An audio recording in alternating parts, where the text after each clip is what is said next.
So you want to make an impact. You're thinking about starting a business, sharing your voice. How do women do it that handle motherhood, family, and still chase after those dreams? Well, listen each week as we dive into the stories of women who know. This is Call Me CEO. Hey everyone, thank you so much for being here. This is episode 3 of Call Me CEO, and I have one of my dearest, bestest friends with us today, Jennifer Borget. And hi. This is going to be so much fun for us because we are best friends and we are recent best friends. So I think it's kind of a romantic story about how we met. Totally is. It totally is. So we're going to get into that, and then I'll allow Jennifer to introduce herself. So I am wearing my special Mickey Mouse necklace today. I'm a little disappointed. I didn't tell Jennifer to wear something Disney, but it was actually Disney that brought us together. So Jennifer, I'm going to let you take it from there. Gosh, yeah. Did we meet the day? So we were both on a trip, a Disney World trip for Disney Creator Days. We got to bring our families. It was like this amazing experience. But I went without my husband, and I brought my mother-in-law, who was awesome and was so sweet, and said that she would come and help me with my 3 kids on this trip because I was not saying no to this trip. That is needed, yeah. But Disney can be hard. Like, it can be, if you're not used to it and all the walking and everything, it can be a little tough. And I know we were in the same group together at Hollywood Studios. It was Star Wars, like the Star Wars tour or something. Star Wars tour, yes, that's what it was. And my son was getting kind of nervous with the loud noises and the blast, and he was flipping out, and I needed to go take him to grandma. And then my youngest daughter was, I don't know, she wasn't sleeping. She was playing with your son's toys, I think. And I was like, can you just hold my baby for me while I run my son? And if anyone has seen Lily, if you know Jennifer's page, all the things she shares, like, how could you not hold that baby girl? I was like, yes, let me hold her. I even took a picture of me holding her because I had 2 babies in my arm. I had Jet in one arm and Lily in the other. And I was like, they're the cutest ever. So, yeah. I'm so glad that worked out. That you were just right there and willing to take my baby on a whim. And then we, the trip went on and we hung out on the cruise. And I remember one of the nights a bunch of us met up, and I just felt like we hit it off. It was love at first sight, basically. Well, what was interesting about it is it was really a bunch of the women that were there, and we were talking business. We were talking about what was working for us, what wasn't, the push and the pull of all of it. And Jennifer would say things, and I would be like enthusiastically nodding my head like, yes. And then I would say something and she'd be doing the same thing. And I'm like, I feel like you're reading my mind. Like so many of our experiences and thoughts were so similar that we're like, okay, this cannot stop here. We must be friends forever. And that's how it started. So I think there's a lot of strength that can come from someone that you meet that can become a wonderful friend and ally and help cheer you on as you go. And I feel like that's been such a gift in business with other women, especially Jennifer, is having her as an ally and a friend, and really someone I have come to count on. Especially you. Camille. You're so great. Seriously. It's nice to know that you can still make women friends this late in life, not that we're so old or anything, but you think of best friends. I know I used to think of it as something like, okay, you're friends from high school or college and you stay in touch, but it's nice that you can still meet someone and just hit it off. Yeah. Okay, well, I want to I'll do a little intro of you before this episode starts, but go ahead and introduce us to you, your family, and your business. What are you all about? Yeah, so my blog is Cherish365.com, and it is a blog about cherishing every day with your family and with your family, whatever that may look like, right? And because all of us have different dynamics going on, and also just cherishing the little things that you might walk by every day and just not notice. It's kind of like a stop and smell the roses type message, and cherishing the things that make you unique and that make you an individual. Like I look at my kids, I have 3 kids, and while they look very similar, each of their personalities could not be more different. And I know before I became a mom, I thought that, oh, my kids are going to do this and this and this, and they're just going to be like me, or they're going to be like my husband.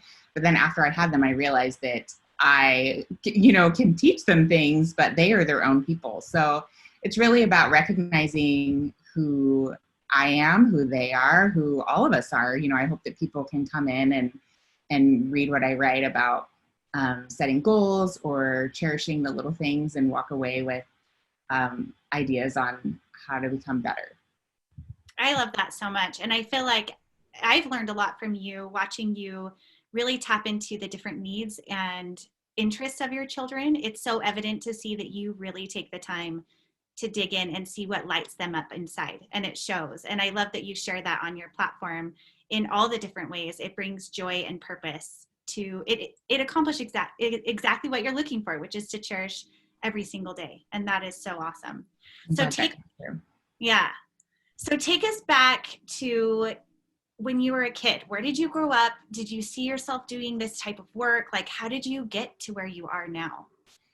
Yeah, this journey has been not expected for sure. Like growing up, I grew up in the suburbs of Atlanta, Georgia, and was in, a little town that was growing. We had a pretty diverse community. Like my school that I was growing up in was probably like half Black, half white. Like in the South, they say it's so segregated, but growing up, like we had quite a bit of diversity in our schools. And one thing that I loved was watching the news every night with my family. And I would watch Channel 2 Action News, and there was a news anchor on there that I loved, Monica Kaufman, although that's her name now. I'm trying to remember what it was when I was growing up because she got married. But yeah, I watched her growing up, and I saw her and I saw myself in her, and I said, that is what I want to do. I love writing. I love speaking and just talking and meeting people. I knew I wanted to, be a reporter and write stories and share stories about the world. And that was my goal. And like from a young age, I knew that was what I wanted to do. And I set out and did that. Like in high school, I was in the journalism, news clubs and things like that. And I did our daily news. I learned how to video edit and was always doing writing and public speaking competitions. And when I went to college, I knew exactly where I wanted to go to school and what I wanted to study. It was just all very set out and planned. And I was really fortunate that it worked out when I was in college. Like I got a job while I was in college for a small station. And then when we moved, I went to, after we got, I'm like, do you want to hear my whole story? I met my husband like right out the gate. And when I moved to Utah from, by way of Arizona, and I met him, and 6 months later we got married, but he had a golf scholarship in Southern Utah. So we moved from Provo, which is an area near where he grew up. And he was in St. George. So we moved down there after we got married. And while I was down there, I was able to get a job at a news station and report. And I thought, like, this is it. Like, I've made it. I've started my career, even though I'm in college. This is great. And I loved it. But then he decided that he wanted to be a dentist. So he's like, I really feel strongly that we need to move back up to Provo, and we can go back to BYU and we'll do this program. And I thought, but I already started my career and I don't want to have to shift and change. But I was like, okay, well, I trust you, and I'll just finish, studying broadcast journalism up there. And there were like different things along the way that had changed and happened. Like at first, I didn't have like the right grades and the prerequisites, and I had to get appeals, and thankfully it ended up working out, and I got into the broadcast journalism program and worked for a station in Salt Lake for a little bit. I earned scholarships in broadcast journalism, and it more than paid for my school, which was a huge blessing. And I just was like so laser focused on that job and that career. Like every job I took, every scholarship I applied for, everything was very, very focused on like getting things laid out so I could have this career in journalism. And I graduated from BYU and moved to Texas. We decided like what state would be great for golf and not have snow. And and we saw some CNN article and it said Austin, Texas, #1. And we thought, let's move to Austin. And I ended up applying for a job and I got it. And that was my plan to like work my way up, be in Austin and then move back to Atlanta and work for CNN. And but along the way, while we've been here in Texas, we had our first daughter, and my husband started a career as a police officer, and we just were both kind of had crazy schedules with news and stuff. I was working on the weekends, he was working on the weekends.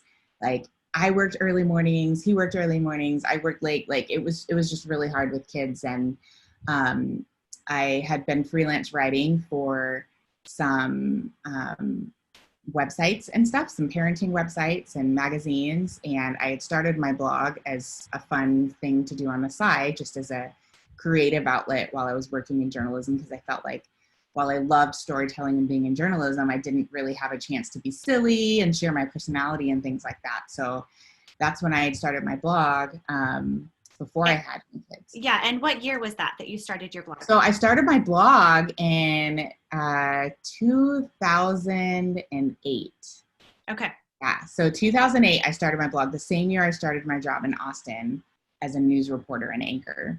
And it was like anonymous because it was like, you didn't want to get caught having a blog when you're a reporter. Like you can't, so it was trying like not to have those worlds collide. But so it was, at the time it was called Baby Making Machine. And it was all about like my journey toward becoming a mom. And I just got to be silly and fun. And I told my friends about it, and it just like was growing and growing and growing. And I was able to get a lot of freelance opportunities through that. And since I was already a writer, it was fun to write for these other websites. And then, after I had my son, who is now 7, so my daughter, I guess, was 2.5 at the time, almost 3. And then my son was a newborn, and we had kind of sat down and thought, all right, like, you could still make a little money with your writing, and maybe you could make more down the road.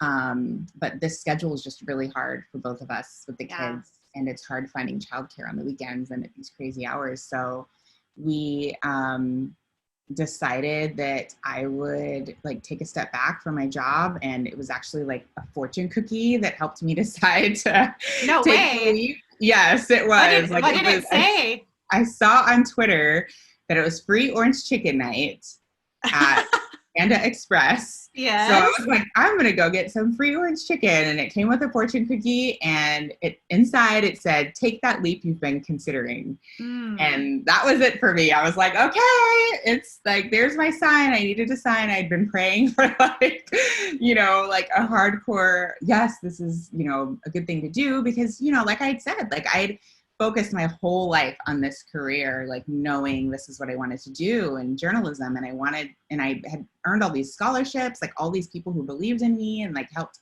fund my college and mentor me. And I felt like I was just giving up all of that. And like, they would be not ashamed, but maybe disappointed a little bit that I was stepping away. But my job was super encouraging. My boss, like I went in, and when I told them that I just couldn't work weekends anymore and I had to leave, I said I'd love to keep freelancing if it was a possibility, and they loved that idea. So I was able to keep doing it for a while, for several years actually, and just working like 1 to 3 days a week there. And then while I had that as a side, my blog business, I was able to focus more wholeheartedly on and learn new skills and just write more and start working with brands and collaborating. And then it was like, there was this shift in like my income, and I just saw, my blog income rising higher and higher. Like I'd already kind of been seeing it trending that way, but then it surpassed my journalism job, and it just felt like the right move and time to part ways. And I was happy that I was able to keep working there part-time for a while, more kind of for fun in my resume, and if I ever wanted to kind of keep a foot in the door. But then it just felt good when eventually it was like, all right, I'm done with that phase of my life. I'm a business owner now, and I work on this with my family, and I still get to use all of the skills that I learned in storytelling and photography and videography, and but now my voice is more of my own versus sharing the stories of others, which is also really fun. That's so great. So let's talk about that nudge a little bit, because I feel like each of us, when we're about to launch something or do something new, it can be hard to come with that within ourselves. We're looking for that sign. So in your mind, I know you're very goal oriented. Do you write pro and con lists? Were you looking more at the income? Was it more of like time with your kids? Like, what was it that finally gave you that push of like, okay, I'm committing to this. Let's go to the next phase? Yeah, I mean, I do like to do pro and con lists, but I feel like I've kind of been led a little bit more by intuition, or just like my gut, like what's it really saying? Like I do write the pro and con list. I do like think it through logically, but I feel like a lot of my decisions at the end of the day come down to like how it really feels in my gut and what I'm going to do. And then I'm amazed at how once you make that decision, like the most stressful part is the indecision. Yes. When you're trying to decide one way or another, like it's agonizing. But then once you've made the decision, like this is what I'm going to do, it's so freeing. And knowing, you've made that choice, and now it's like, okay, now we can move forward and, pursue this. And if you want to change it later, that's okay too. But it's hard when you're stuck in the middle. I agree with you. I feel like when I've been stuck in the middle, that's when I feel the most agonizing, like the stress of it, because you just don't know that you're just in the middle, and it just feels kind of yucky. And I like how you said when you just move forward and it just feels freeing, and it just makes so much sense. So now you're at home with your kids, you're doing baby making machine. And at what point were you that you felt like, okay, this is a legit business? Like this is it for me? Man, when was that? I think it was probably when maybe a year before I had my third child, or like after I had her, or when I found out I was having her, so I decided to rebrand my blog from Baby Making Machine to Cherish365 after I had both my kids and they were getting a little bit older. My son was 4, my daughter was like 6, 7 years old, and I felt like we were getting out of the baby phase, and I really wanted something that embraced more of what I was trying to share. Like similar, Baby Making Machine was cute and cheeky, and it was, at first it started as my journey toward becoming a mother, then my journey through motherhood, and then like making these babies into people. Like I kept trying to kind of mold it and make it work with where I was going and where I wanted to go, but it just didn't feel like it was fitting. So my 30th birthday, I had a vision board party and had stuck all these words on my vision board, and cherish was a word that had popped up, and I had been using the hashtag Cherish365 for like a daily photo series that I had done with my daughter and then my son. And I just thought, wow, this is a really good name. And then I had searched, and I'm like, oh, the domain's available. This could be my brand. I think this could work. And so I bought it, I trademarked it. And I felt like that was when it was like, all right, this is a business. Like I have trademarked a name. I have, started this whole thing. Like this could be really big. This can be a thing. And I think at the time I had all these ideas of where my business could go. And, I was thinking, when I think of business, I tend to think of like tangible products. So I was holding myself up a little bit and like, okay, well, someday I'm going to have a product. Someday I'm going to have something people can buy, or like a shop or something like this. And I was kind of holding myself up a little bit with that and figuring out what I was going to do and what I was going to sell. But then I found out I was pregnant with my youngest, Aaliyah, who I call Lily. And that just rocked my world, because like we thought we were done, and I just changed from baby making machine, and like now I'm having another baby, and like surprise, you're still a baby maker. I love it. It was like, what is happening? So that changed a lot for sure, because it was like, all right, like drop everything, forget like making stuff and like products, and you know, I just need to make it through this like change that we weren't expecting. But it also helped me embrace like really the point of the name and my brand and everything, and realize like it doesn't have to be a product. Like my business doesn't have to look like everyone else's, and really like leaning into what my business is and not feeling like it has to look like someone else's, like in understanding like my message is my brand, my content is my brand. This all is a part of it. And having Aaliyah really helped me to see that more, and to, you know, the cherishing every day became even easier, because it was like, now I have this little person who's growing so fast, and her personality is like even completely different than the other two. Like it was just a very eye-opening experience with, you know, and she helped me like seeing her and knowing like, oh my gosh, these newborn years, it's so rough. And like,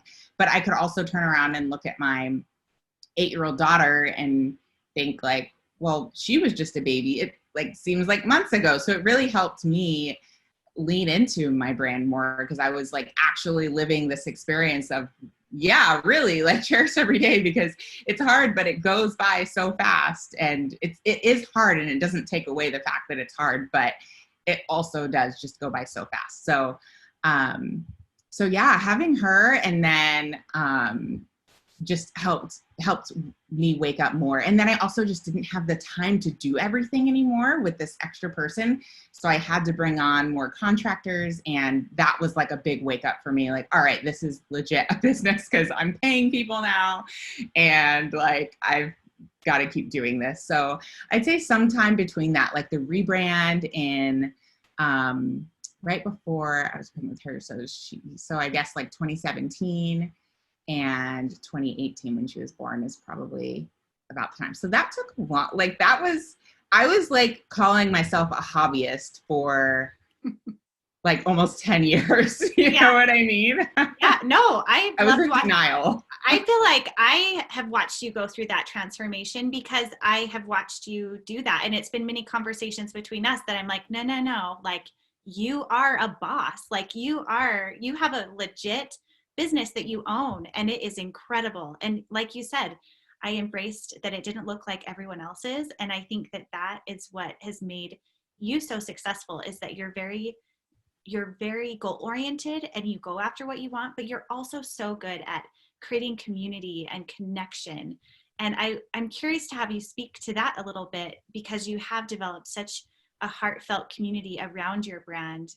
How do you think you were able to accomplish that? Well, I think that a lot of the community has just been with me for so long. Like, you know, I am surprised when I post a flashback picture of Jada when she was on my blog as a newborn, and people were like, I remember this picture. I've been here since before she was born. And wow. I mean, I feel so thankful for that, because, you know, that is like loyalty right there, and commitment to stay in tune. And a lot, there are like probably a good like handful or couple chunks of people who, you know, I know by name, who commented on my blog years ago, who now comment on Instagram and or wow. message me, and we keep in touch. And I mean, that's really important to me. I sometimes wish there was a way to foster that even more. Like I feel like I am very like, message me or chat with me, and I will just chat you up, you know. But then at the same time, with 3 kids, it gets harder and harder to do that. So I feel like that is something that I'm looking to do to be a little bit better about even with allowing my community to connect with one another and not just me, and to share things and have them feel like they can share their stories and things with each other also. But I think just being honest and real and consistent, I think has been some of the main things. You know, I didn't really have a period where I fell off for a long time. And I think that's probably the hardest thing sometimes with people with blogs and other, you know, podcasting and other things in this industry is, you know, starting and then feeling like it's not taking off and then leaving and then trying to pick it back up again. That's hard, you know, but I've been there like every week, you know, usually several times a week for the last more than a decade. And what was that kept you going? I think part of it in the beginning, all of it was like journaling. Like I just wanted to, this was like my online journal. I wanted to document and I wanted to share and keep things updated. And then as I learned more about SEO and writing and things that people are looking for and trying to write to help people, you know, I felt like I had this whole identity crisis when it became like people were starting blogs and they're like, you need to be serving people and giving them. And I'm like, well, what have I been doing the last 10 years? I've just been sharing my story, but people still come. So I don't want to totally change what I'm doing. But like finding ways to weave things in that we like, that are helpful, like has been one of the main shifts. Like I still write the personal diaries and I still share a lot of that, and different platforms make that easier. Like Instagram stories definitely feels more like the diary these days. And while I still share some things like that on my blog, it's not as often. And then, you know, my blog gets more of the things that people may want to bookmark and come back to, or my movie reviews, or some of my favorite, like a little bit of both, because it's like the personal of what we thought of a new movie, and then, but also helpful because people are looking for like, is it worth buying, you know, or renting or paying to go see this movie? Yeah, that is so fun. I love all of the content that you make, and you've had some really incredible partnerships. What is one that you're most proud of, or even a few, or if there's something you could think of where you had a partnership that you were like, oh, this is cool? Yeah, I've been lucky and had like a lot of really cool partnerships, but one that definitely stands out the most is working with Canon, because I just loved their cameras and I've been buying them for years and buying their lenses, and they'd reached out years ago and I got to do some tutorial posts for them on different websites, and then I got to work with them on my own site, and then I got to make a photography course with them and promote that, and I was able to go to New York a couple times and teach there, and that was just like a fun, natural, like very dynamic type of partnership that I did for several years. So that was a lot of fun.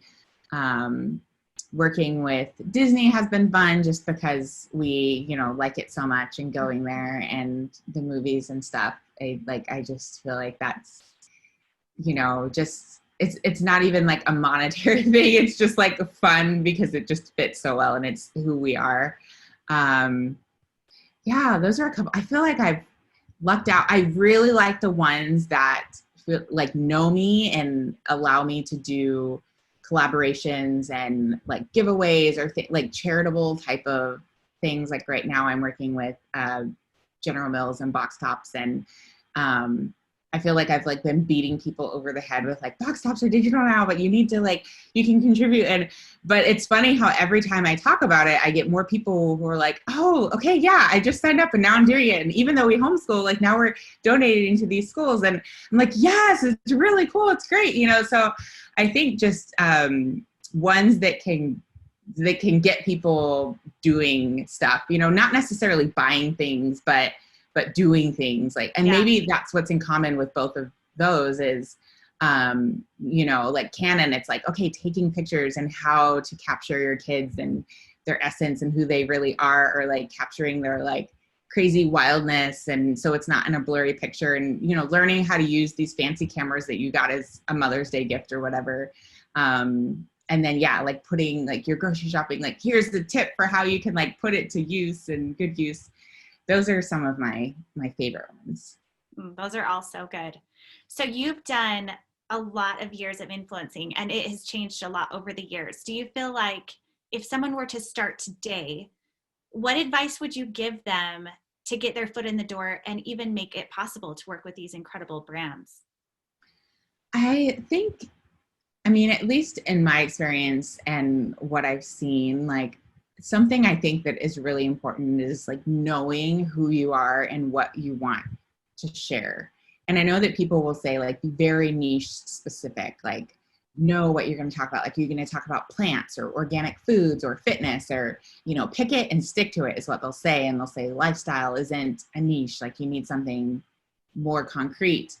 But I don't think that it has to be a topic that you fit into, but having your voice be so specific and so like recognizable to where whatever you're talking about, it works and it fits. So like knowing who you are and your voice and your tone and like whatever your passion is, like if you can tie your passion and your voice into like something, then you can talk about anything. You know, you can talk about cleaner in the way that you talk about, you know, exercising, like, but it just has to do with who you are and, you know, remembering that. So I think that's something that's really important is just not, it's so easy because in this job, like you have to be online, you have to consume some, but it's easy to overconsume other people's content and then lose your voice and lose sight of what you want to do because it's like you're a dog with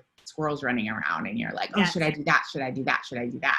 But being aware of what you really want to do and what your voice is and how it's unique, because it is unique. Like you may feel like it's not, but it is. Like you're the only person that has that voice, that has your life experience, that has like, you're the only you ever has been or ever will be. So just remembering that, I think, can help make that a little bit easier. And then just feeling like firm in that and figuring out what you need to do to get back to that, because you're going to fall off the wagon and forget that now and then. Like that happens to everyone. So knowing ways to get back to that. And then just being, so that's like my like woo way of talking about this. And then I'd say practical things are just being consistent. Like don't, you know, post once and then run away because it didn't do well and get scared and not post. And like you just have a consistent schedule so people know that you're going to be showing up for them and for you. And yeah, just being consistent. And I think if you're having fun with it and you know what your voice is and what your goal is, then that makes it that much easier. At least for me, like it's so hard for me to work if I'm not having fun. Yeah. So I think if you're having fun with it, that makes it easier to show up. And then if, you know, you do a post, I know I've written posts and I've thought like, if it only gets 2 likes, I don't care because I'm so proud of this. And with like, it never fails that those are the posts that do the best. I love that. So. That intention and just being so true to who you are.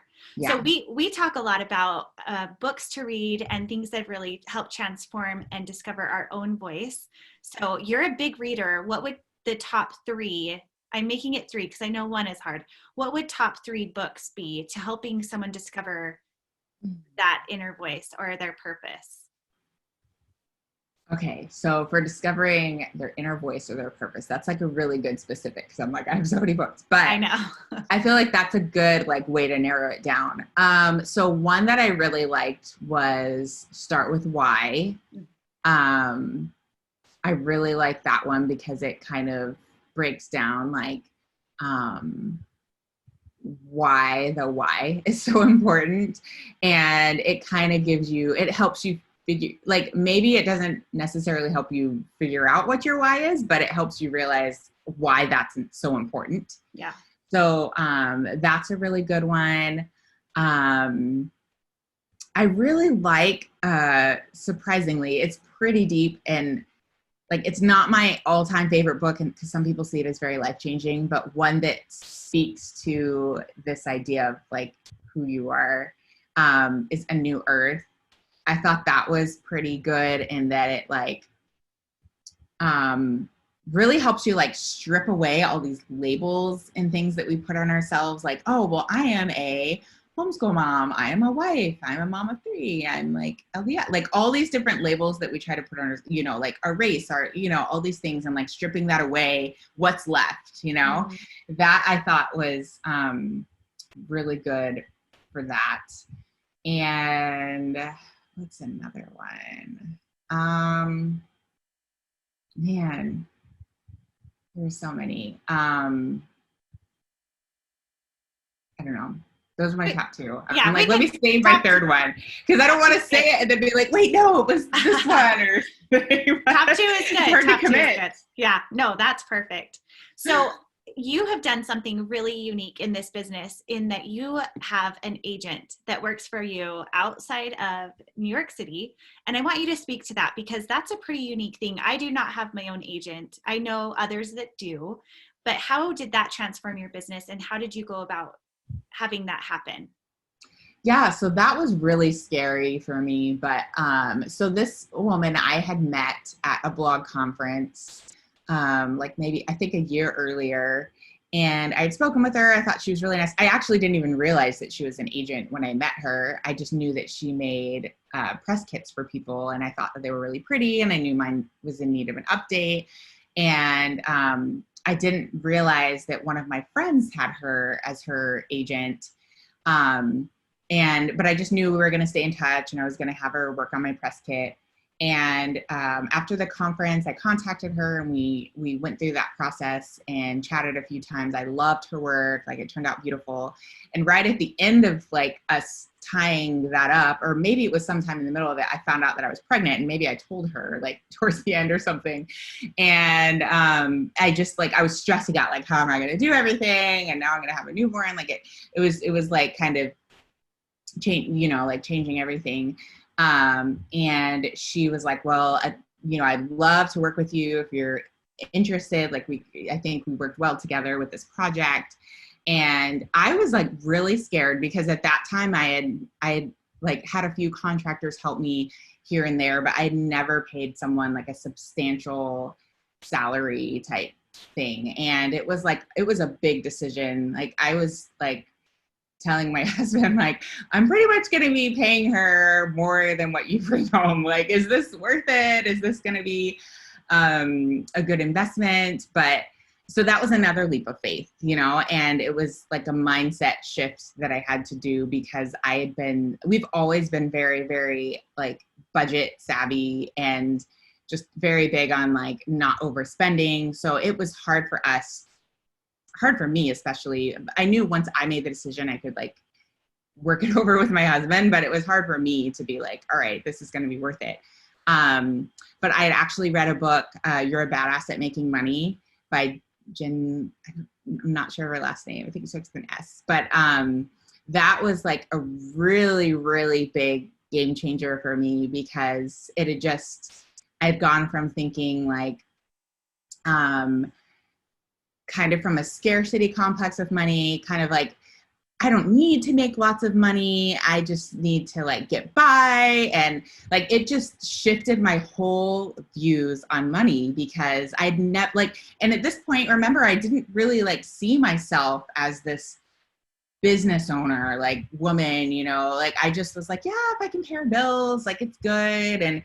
But I never thought I could make a lot of money. I just never saw myself doing that. So, so that book really shifted things for me because I was like, oh, well, maybe I could make lots of money. Why couldn't I? Like, what, like what's stopping me? What if I did? What if I did double my income? What if, it just gave me all these what ifs that I'd never considered before that looking back, I think really was limiting my views and my potential because I just had a limited mindset. And I think that also limited my potential. So once I broke that away and was like, all right, I'm diving in, like, and if I'm going to pay this person, like, I'm going to have to, make it worth it. And it did, like, it worked out really well. And now I'm like, I don't think I could work without her. So I think that it's, one of those things when, you're thinking about investing in your business and it's really scary. And some people, you know, I have friends who I think invest very easily, just knowing like it's a business investment, it's going to pay off. I was never that person who could do that. But now I've definitely become more uh, like conscious, but like more willing to invest in my business, knowing that it has the potential to pay off. That's so awesome. And bravo, because man, I've loved watching that journey for you because it just is incredible. You've done so many amazing things with your business. And one thing that I love is that you really incorporate your children into creating content. So speak to that a little bit, like how you involve them and how it's taught, especially Jada, how she could have potential in this business down the road if she chose to. Yeah, you know, it's funny because they were just born into the business, right? Like they were just like, here's another baby. And this, you know, my blog was all about my babies. And it's funny because at first I thought, I even have blog posts probably where I was like, well, I'm never going to share pictures of my baby on my blog, just so you guys know, like, we're going to keep that. And then it was like a weekend. I don't even think it was a week. Like, here's my baby, everybody, like pictures. So that definitely changed. And yeah, like, I mean, I think it started out as like like through my perspective of parenting, you know, like through my eyes, and this is what they did. And this is my perception of this. And it still is. But now I'm trying to allow them to present themselves however they want to, and just kind of giving them a chance to have a platform. And also, I think that it kind of sharing little blips of them here and there, I think went from like, here's my cute kid and what I dressed him in and, you know, what she wore for Halloween, to now like the explanation behind why we chose this costume or why this was so fun for them, or, you know, why my son loves these animals, or my daughter is into, you know, works hard and getting these skills and her cheer and gymnastics. And like, it's more of the why behind all of those things, and it's showing their personalities. And I think that it's become more intentional for sure. Like, okay, I'm not always just going to show them just to show them. I am giving like little glimpses of who they are and like sharing their light. And I've noticed more and more parents responding and saying that they appreciate that. Like they appreciate how the way that they'll put it is like how you are tailoring like what you're teaching and your kids around their interest, or you're letting them be who they are, or how you see your children, like the way that you see them. Like I see these things and I'm like, okay, I'm glad this gets through, because that is my intention now when I share them. You know, it's not just like, oh, here's my kid with this thing, but it's like, you know, giving you a glimpse that, you know, you guys see me all the time and who I am, but these people that I'm raising are actually kind of quite different than me in many ways. And I hope that it helps other parents see their kids a little bit differently too, and maybe approach things with them and like see them for who they are, and not just as their child, but as their own person. So that's been really fun for me to show them that way. And it's been fun to also see my audience get more attached to them in different ways. Because Aaliyah is so easy to attach to, Lily, because she's just so cute and funny and cutest. You know, but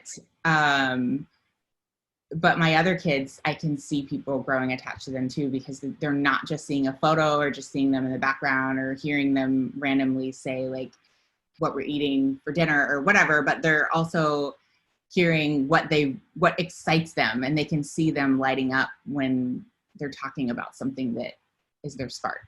Yeah. And I think that can be different for each family, because in mine, my kids are not as camera friendly as yours are. And I think being in this business, or I mean, any mother on social media now is making that choice of how much they want to share, how much their kids will be sharing. And I think at each, you know, with each kid, that level of interest is different. And so Totally. You just need to have an open conversation of what does that look like and how do we do this? Because I have been in situations before where I've needed to get a product of a picture, or a picture of a product, or do some video, and the child involved is like, no, like I'm not interested in this. Yeah. So that can be tricky too. But I For think sure. that there's been a lot of lessons learned being able to see me work as their mother and see what the process of creativity can look like and how that affects our family and allows us to pay the bills. And I think it's teaching a lot of lessons in our house. And I know that you are a big believer in goal setting and have achieved some really incredible goals lately. Do you want to share a little bit more about that? Yeah. Well, okay. First, I do want to say that if my kids are in a picture for a product, I do pay them. Yes, yes. And that definitely helps them feel more like open to doing something. Totally. I don't pay them a lot, but they're like happy for a couple dollars, you know? And and then other things that I share of them are like totally whatever they want. Like Ty, when he talks about animals, like a lot of the times he's not on camera, but maybe it'll just be his voice or something, or I'll say, or you know, he'll come to me when he's holding a snake and be like, can you record me? And I'm like, yes, sure, I love it. But yes, like every kid is totally different. I wish my kids were more like that. Yeah. I'm like, come on, this is fun. But yeah, no. And I will pay my kids too. Oh, do you? Okay. Yes. If they are in photos and are doing like, or even filming for me sometimes, I will pay them. But I do tell them that they have to have a positive attitude, because when they become an employee someday, your attitude and your work ethic are part of that job. Like you can't just waltz in there and have a stinky attitude and expect to be paid. So we talk about that. Yeah, you get fired. And so we talk about that. Yeah, like that you can be part of this. But that's a really good lesson. Yeah, I think it has been. Yeah. That's awesome. Yeah.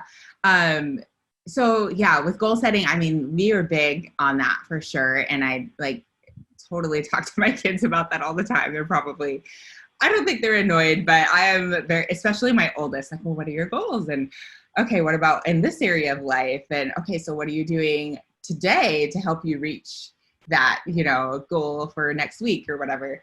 And I work the same way with myself. And I feel like I will set a goal, and at first, when I'm first setting it, it seems completely outrageous and like, oh, I don't know if this is going to happen. And then after telling myself over and over and over again that it's going to happen, then it just becomes like a no-brainer. It's crazy how, I mean, maybe that sounds crazy. I don't know. Or maybe that sounds like, yeah, that sounds about right. But when we found out we were having Lily, it was kind of like, okay, are we going to stay in this house or should we move? We built that house that we were in before. And my husband was like, we're never moving again. Like, I hate moving. This is like, okay. But his mom was like, no, you guys need more space. You're having another baby. And which I love your mother-in-law, by the way. Can we just yes, you did get that? Yeah. Oh, I love her. So great. She's so great. And she has like, you know, gotten in my head a couple times. And that was one of those times that I was like, well, maybe we do need a bigger place.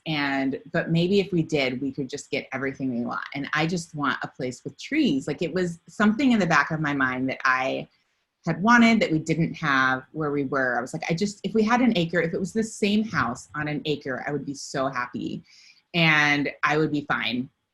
So then when we found out we were having Aaliyah, we were like, okay, an acre and an office, like, you know, so it was like a little bit more. And my husband we looked around, like I had hired a realtor and we were looking around and there were like old houses and places. It just all seemed really expensive and out of budget, or maybe we'd have to fix it up, or like, it was just, I wasn't sure how it would happen. And then also like convincing my husband that we could move and that we could afford it. And I was just like, what if I save for half of the house before we move? Like, what if I just save 50%? That way we can just put half down. Our payments won't be that much more than we're paying right now on our house. And he was like, okay. And we have to sell our condo, because we had a condo in Utah at the time that like we bought right before the recession and we're hanging on to. I'm like, okay, done. Like you tell me the terms and I will make it happen. So I called a realtor. We sold the condo like 30 days later. And I'm like, now I just have to save for the house. So, yeah. And then that was just my focus. Like, I'm saving, we're going to put 50% down. And after looking around for like maybe a month or so, we realized that maybe building a house would be better just because I'd have more time to save that way. I was getting really stressed out about like looking at what was on the market and when things popped up and if it would perfect. Like I just didn't want to miss something and I didn't want to like wait around forever. So I was like, let's just build. And we found a plan, like we negotiated and got everything we wanted. Like it was very, very similar to our last house in many ways, but we added an upstairs with a movie room and a playroom. And then we just, I was just saving, and we'd already been saving like pretty much like our entire marriage. We had saved a little bit. And then as our income increased, we kept just saved more instead of spending more. And, but I was basically like, we were like, all right, we're saving, but we're not including the money that we've already saved, like kind of like starting fresh. I think we did include the money from selling our condo, but we wanted to keep our savings that we already had. So it was a challenge, but I was like, if this is what it's going to take, like I will do it. And once we had the final number of what our build was going to be, like, you know how if you build a home, you go into a design center and they try to get you to upgrade every little thing. And I was like, no, we're keeping it basic for everything. And we came in at like a really great price. And I was like, all right, I think I can do this. So then I had my number, and just like everything I made that year, I just was saving every penny of it. And then when it came time to close, we were able to put, like, we were like, what if we just round the number out? So it ended up being 51% down. And then we were like, all right, let's make a goal. Like we were so happy when we closed. We were like, let's make a goal to pay it off within 5 years. I'm like, okay, perfect. Like that's a good goal. We can get on that and like mapping out the payments. But then at the beginning of this year, I was like looking at our numbers and everything, and we've still been saving. And I was like, you know what? Like, what if we paid it off this year? I think we could do that. I think we could do it if we like really, really save. I think we could pay it off this year. And, you know, at this point we had been in the house for a year. So we were like, my husband is kind of skeptical, but also knows like, if I set a goal, like I'm going to go for it. So he's like, sure, you know, we could see like maybe. And I just mapped it out and started going for it. And like at first, you know, like I was saying with the goal, like at first it seemed a little bit crazy. And I was like, I don't know if I want to really like put it out there and say I'm doing that this year. And I didn't really tell many people. Like I told you, and you know, of course my husband knew, but I was like, I don't know if this is gonna happen. But like towards the middle of the year, I'm like, this is gonna happen. Of course this is gonna, you know. And then like it's like this, of course this is gonna happen. When are we paying it off? When can we pay it off? So we just paid it off. And yes, I'm so excited. Like it's still so cool. It's still settling in, but it's in under 2 years. So our 2 years will be coming up with when we closed on the home. And we paid off. And part of it was because I was so mad because they gave us a bad interest rate. So I was like, let me get this. So you bought a house and paid it off in 2 years? Yes. And primarily from your income? Yeah. Primarily, yeah. Mm-hmm. That's incredible. So one question that I'm asking everyone is, do you think the balance of home life and business is a myth, or do you think that's something that can be achieved, and how?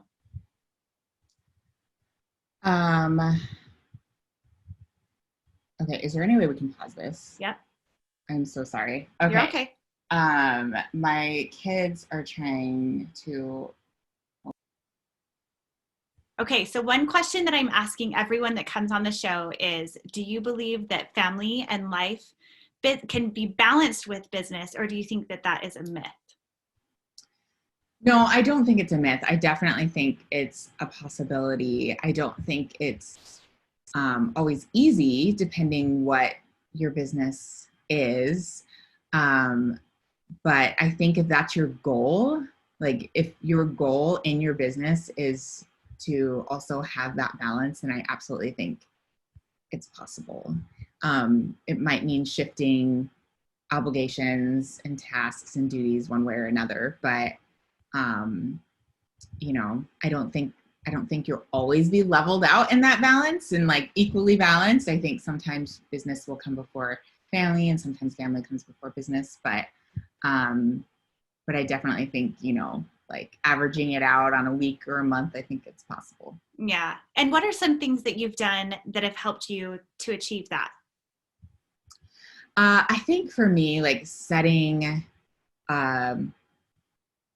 intentional limits on things or boundaries with my kids, with my emails, you know, or whatever that is. Like, okay, I'm only going to check my emails at this time and this time, or knowing like right now I work on weekends every week and I know that's going to happen, but I know that I'm going to take off like 2 days in the middle of the week. So just being flexible and knowing that your business just might not look like everyone else's, or it might not be like a Monday through Friday 9 to 5 kind of business, depending on what it is. Like it may look weird and it may look different, but if you still get the balance out of it then you want, then I think that's what counts.